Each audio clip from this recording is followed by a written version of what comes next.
Inside KTR. Schnelle Fragen, konkrete Antworten. Herzlich willkommen und schön, dass Sie mit dabei sind heute hier bei Folge 2 von Inside KTR, in der es heute geht um die Internationalisierung.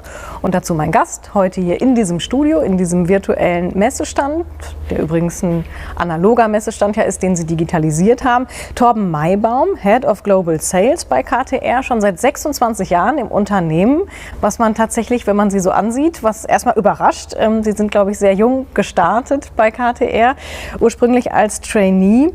Und Sie haben die gesamte Karriere im Sales verbracht und sind wirklich schon so lange im Unternehmen. Warum sind Sie der KTR immer treu geblieben?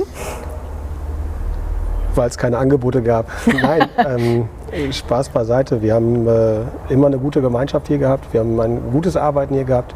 Wir haben ein eigenständiges Arbeiten hier gehabt. Und ich glaube, dass wir über die Gemeinschaft am Kunden gewachsen sind und kontinuierlich unseren Weg gemacht haben, hat verbunden zu allen Mitarbeitern, von ganz oben, von der Geschäftsführung, von der Inhaberin bis zu allen anderen Mitarbeitern. Es ist ein tolles Miteinander und das hat Spaß gemacht. Bevor wir gleich tatsächlich zu den Fragen unserer Zuschauerinnen und Zuschauer kommen zum Thema Internationalisierung. Sie waren lange Torwart. Was aus dieser Zeit als Torwart können Sie heute hier in die Arbeit und ins Unternehmen einbringen? Ich glaube, das Wichtigste ist Teamsport, was ich mitnehmen kann für mich. Ich habe immer gelernt, mit 11 Leuten auf dem Platz zu stehen, mit einigen Leuten neben dem Platz. Und da gehört es einfach zu, dass man eine große Gemeinschaft ist. Und da hat nicht einer gewonnen, da haben nicht 3 gewonnen, da haben 20 Leute gewonnen oder noch mehr. Und das ist etwas, was heute sich ins Unternehmen mit reinträgt. Mhm. Inside KTR beantwortet Ihre Fragen, die Sie einreichen, die Sie per Mail schicken an socialmedia@ktr.com. Bitte tun Sie das auch fleißig weiterhin. Und es sind natürlich auch einige Fragen für Torben Maibaum eingegangen, die wir jetzt gleich dann uns vorknöpfen wollen. Zum Beispiel die erste zum Thema Internationalisierung. Herr Maibaum, welchen Vorteil hat es für Kunden und auch für KTR, dass das Unternehmen an 24 Standorten in der Welt Niederlassungen aufgebaut hat? Ich glaube, was KTR immer ausgemacht hat, ist die Tatsache, dass wir nah am Kunden sind. Der Kunde steht bei uns im Fokus und nicht irgendein Prozess, nicht irgendein anderes Thema, sondern das, was für uns Gewinn bringt, ist der Kunde. Der Wunsch des Kunden, die Anforderungen des Kunden. Und da wir ein global agierendes Unternehmen sind, schaffen wir das nicht aus dem Headquarter heraus. Wir sind global, weil unsere Kunden global sind. Die Anforderungen sind global geworden. Die Welt ist nicht mehr so wie vor 20 Jahren, dass aus einigen Standorten heraus viel Musik gemacht wird, sondern es wird aus den Ländern heraus kommen die Anforderungen. Und denen können wir nur gerecht werden, indem wir vor Ort sind. Mhm. Jetzt bestehen ja sprachliche Unterschiede, wenn man jetzt 24 Länder sich auf der ganzen Welt sich vorknöpft. Natürlich auch kulturelle Unterschiede. Wie gelingt es Ihnen da, so die Interessen so weit zu bündeln und auch die Werte vielleicht so weit zu bündeln, da gemeinsam an einem Strang zu ziehen? Ich glaube, das große Plus der KTR in diesem Bezug ist die Tatsache, dass wir lokal General Manager haben, die auch aus dem Land herauskommen. Es ist nicht so, dass wir jemanden vor Ort platziert haben, der von KTR Rheine kommt, sondern wirklich immer jemand, der die Kunden vor Ort versteht, der die Mentalität verkörpert, der die Anforderungen versteht und diese dann entsprechend nach Rheine transportiert. Mhm. Jetzt, wenn Sie uns zuschauen, dann finden Sie uns hier in diesem virtuellen Messestand. Das ist die Umgebung, in der wir uns hier heute befinden und uns zusammengefunden haben für Inside KTR. Das ist ein analoger Messestand, der auch digitalisiert wurde. Wir streamen hier das Ganze oder zeichnen das Ganze auf in Rheine. Wenn Sie sich jetzt die anderen Standorte mal so vor Augen führen, was sind so die kulturellen Unterschiede, die größten kulturellen Unterschiede, wenn Sie jetzt Rheine vergleichen mit den anderen Standorten? Ja, teilweise sehr extrem. Also ich kenne ja Rheine, für mich ist Rheine normal, für andere ist Rheine nicht normal. Auch da gibt es schon, innerhalb Deutschlands schon Mentalitätsunterschiede zwischen Nord und Süd. Wenn ich jetzt einen Chinesen sehe, der ganz anders arbeitet wie ein Europäer, wenn ich einen Inder nehme, der schon etwas näher an unserer Mentalität dran ist, aber trotzdem gibt es in dem Land ganz, ganz verschiedene Anforderungen an die Persona selber und die können wir von hier nicht verkörpern. Das ist ein konkretes Beispiel zu nennen. Allein die Art der Kommunikation. Wir sind es gewohnt, relativ offen zu sprechen, Probleme anzusprechen, Anforderungen auszudrücken. Das werden sie nicht in jedem Land hinbekommen. Es gibt Leute, die viel mehr über Mimik agieren als über Gestik, als über verbale Themen. Also allein das Sprechen ist schon, abgesehen von der Sprache, sehr unterschiedlich. Mhm. Sie haben uns Fragen geschickt. Sie haben uns sozusagen die Hausaufgaben für Inside KTR mit auf den Weg gegeben und somit auch die Fragen an Torben Maibaum, die er übrigens nicht kennt, die er zum ersten Mal hört, wenn ich sie hier ihm stelle. Und die nächste Frage, die eingegangen ist von Ihnen, KTR ist ein bekanntes Familienunternehmen. Würden Sie sagen, dass sich dieser Anspruch auf die gesamte Gruppe anwenden und auch in der Praxis umsetzen und leben lässt? Ja, also ich bin jetzt seit 26 Jahren dabei. Da muss man ehrlich sagen, es war 1994 etwas anderes als heutzutage. Damals kannte man jeden Mitarbeiter noch persönlich, fast auch durch die Welt durch. Das ist heute nicht mehr möglich. Das ist der Anspruch ist in der Form nicht mehr komplett zu realisieren, dass man jeden kennt.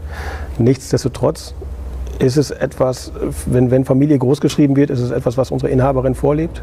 Und das trägt sich durch die Mitarbeiter durch. Wir kommen über die Kommunikation, wir sprechen viel zusammen.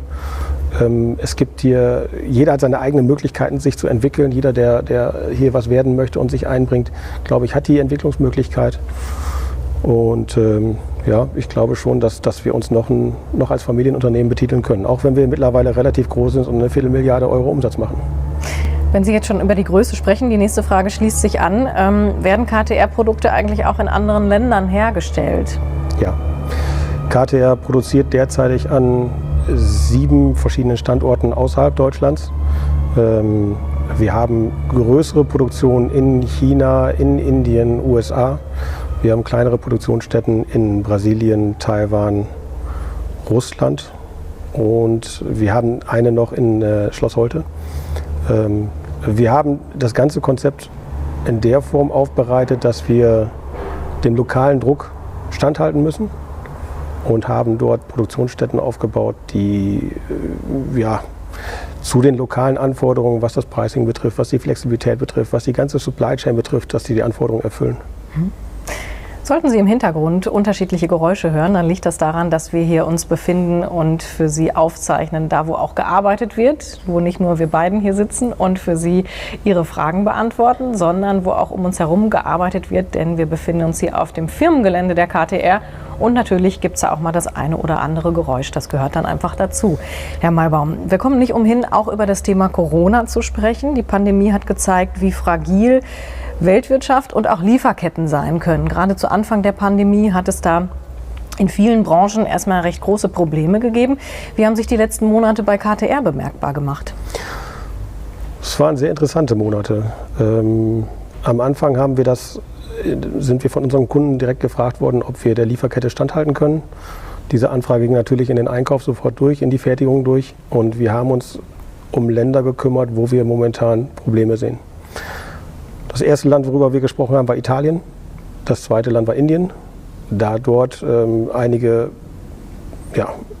extremere Probleme bezüglich der Pandemie waren.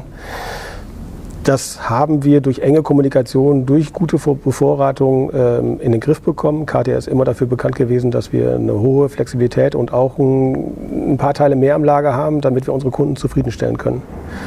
Als das gesichert war, konnten wir unsere Kunden auch beruhigen, dass KTR auch dieser Phase standhalten wird. Also es gab zu keinem Zeitpunkt eine größere Pandemieansammlung, dass die Lieferkette gestoppt hat. Das können wir mit Stolz heute behaupten. Das hat Arbeit gekostet, aber es ist erfolgreich ausgegangen. Eine Frage, die noch eingegangen ist, ist bestechend einfach und charmant einfach. Sind eigentlich alle Produkte der KTR auf der Welt zum gleichen Preis erhältlich? Nein, das ist relativ einfach und auch schnell dargelegt. Wir haben eine Kühlerproduktion in China, und wenn ich in China einen Teil verkaufe, kann ich es natürlich anders verkaufen, als wenn ich es in Deutschland verkaufe. Hier muss ich es hintransportieren. Da sind Handlingskosten drauf, da sind Frachtkosten drauf, Zölle drauf. Das ist extrem viel teurer. Ist ein spannendes Beispiel, zum Beispiel in den USA gerade. Dadurch, dass Herr Trump die Zölle angehoben hat, ist ein Kühler, der von China nach Indien in die USA müsste, extrem teuer geworden. Sie sprechen das gerade schon an. Es sind ja gerade im internationalen Bereich viele Dinge zu berücksichtigen, die da alle reinspielen, dann auch letztlich in die Preisgestaltung. Einige Mittelständler reagieren ja auf die angespannte Situation in der Pandemie auch damit, dass sie jetzt Überlegungen anstellen oder sich auch darauf vorbereiten, mehr Teile der Wertschöpfungskette wieder nach Deutschland zu verlagern, also quasi zurückzuholen. Gibt es solche Überlegungen auch bei KTR? Nein, das gibt es bei uns in der Form aktuell nicht. Wir haben ein Konzept, dass wir fast alle Teile global fertigen können. Das heißt, wenn wir nehmen mal China ein Problem auftreten sollte, dass dort ein Fertigungsstopp existieren würde, so könnten wir das umswitchen und nach Rheine transportieren. Das trifft den Großteil der Teile, die wir verkaufen. Nicht alles, aber ich würde schon sagen, größer 98%. Also unsere Supply Chain ist relativ sicher dadurch, dass wir mannigfaltig aufgestellt sind. Eine weitere Frage. Sie haben eben schon hergeleitet, die Preise sind unterschiedlich und natürlich die Produktionsbedingungen und auch die sonstigen Bedingungen, mit denen Sie in unterschiedlichen Ländern zu tun haben, sind da durchaus schon mal, können sehr variieren. Die nächste Frage, gibt es bei den KTR-Produkten auch unterschiedliche Qualitätslevel mit teilweise niedrigerem Leistungsniveau? Dadurch, dass ich heute hier sitze, kann ich mit Fug und Recht behaupten, nein, es gibt ein einheitliches Niveau. Vor 20 Jahren hätte ich die Frage wahrscheinlich anders beantwortet, aber wir haben vor, ich würde sagen, ungefähr 10 Jahren einen Qualitätslevel aufgesetzt, der heißt MBK. Dieser Qualitätslevel verkörpert ein Made by KTR Global. Und hier geht es darum, dass wenn ein Amerikaner etwas produzieren möchte, was er noch nie gemacht hat, eine Produktgruppe, dann muss er diese Produktgruppe einmalig hier vorstellen in Rheine. Wir prüfen die Qualität. Und die Qualität, wenn sie der entspricht, die wir in Rheine verkörpern, darf er sie weiter produzieren. Ist die Qualität unterschiedlich, darf er sie noch nicht produzieren, bis er die Freigabe erhalten hat. Das Thema ist einfach da aufgekommen, dass mittlerweile nicht mehr nur in Indien Maschinen für den lokalen Markt produziert werden, in China ebenfalls, sondern es kann durchaus sein, dass eine indische Maschine in Deutschland steht. Und dann möchten wir da nicht hinfahren und gucken und sagen, die Kupplung funktioniert nicht, weil sie eine Kupplung zweiter Qualität ist. Also der Qualitätsstandard bei KTR ist absolut gegeben durch ein globales QM-System.